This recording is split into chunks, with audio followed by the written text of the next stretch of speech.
course, I'm going to mention my book on Moses to you once again. But of course, we haven't quite finished with Elijah yet. Every step in Elijah's recovery is fascinating and instructive. How God restores his servant is hugely significant for us. We've seen how he addresses him so gently. We've seen how the Lord shows him such kindness, mercy. And then the next step is this: Elijah, what are you doing here?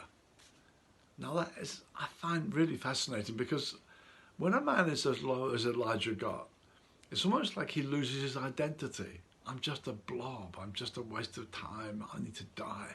But by calling him by name, he's reminding him of his identity. No, you're not just a waste of time. You're Elijah, my servant. It's a kind of wake-up call. Now, Elijah, what are you doing here?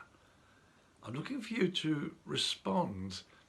I'm looking for you to take on responsibility. Elijah. You see, in the recovery program, God's gentleness, God's mercy, but there needs to come a fresh word. Elijah, what are you doing? Come on, wake up. What are you doing here? Well, I'm a waste of time. No, you're my servant.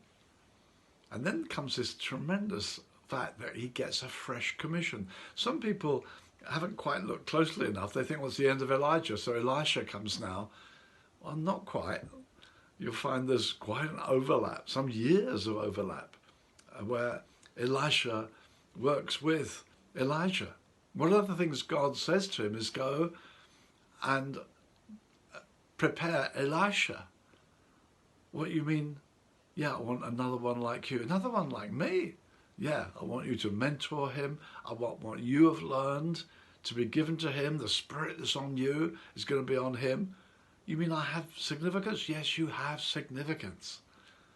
I guess Elijah thought, I used to speak to the king. I'm finished with that. God says to him, go and appoint 2 kings, Hazael and Jehu. Appoint kings. You haven't finished. You're going to do some appointing, and a prophet who you will mentor, a disciple. Kings you will anoint. And I love the word it says to, now go on your way, and when you return, it's not like run along, it's when you arrive, there's future for you. You're going to arrive somewhere, you're going to do this thing I've called you to. So, beloved, when we've had a bad time, God is gentle, sleep, food, rest, expression of his love, and then a fresh commission. Up on your feet, let's go for it. I haven't finished with you yet. Go and make a disciple.